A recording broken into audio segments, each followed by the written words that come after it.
আচ্ছা, আরেক হাদিসে রাসূল বলেন সাল্লাল্লাহু আলাইহি ওয়াসাল্লাম, মান ক্বারা সূরাতুল ইখলাস 10 মাররা, যে 10 বার সূরা ইখলাস পড়বা, বানাল্লাহু লাহু বাইতান ফিল জান্নাহ, আল্লাহ তাআলা জান্নাতে তার জন্য একটা ঘর বানাবে। সুবহানাল্লাহ। কতবার পড়লে? রাসূল বলেন 20 বার পড়লে 2টো ঘর, 30 বার পড়লে 3টা ঘর, 40 বার পড়লে 4টা ঘর। রাসূল যেন অঙ্ক শিখাচ্ছেন উম্মতকে অঙ্ক।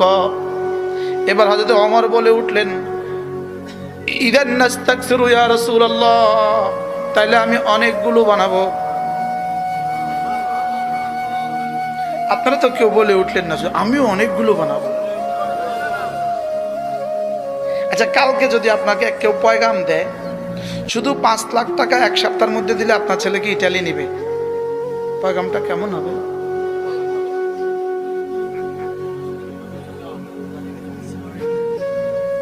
ইটালি যেতে স্বাভাবিকভাবে 20 লাখ লাগে, যদি বলে 5 লাখ দিলে নিবে, তো আপনি আপনার কাছে কেমন হবে অফারটা? হ্যাঁ, আচ্ছা, ইটালি গেলেই তো কান্দির পাড়ে 5 তলা একটা বাড়ি হয়ে যাবে।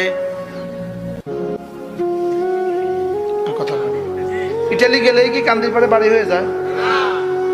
কিন্তু সব ইটালিওয়ালাকে বাড়ি হইতো কান্দির পাড়ে। আচ্ছা, ইটালি গেলেই কি গুলশানে বাড়ি হয়?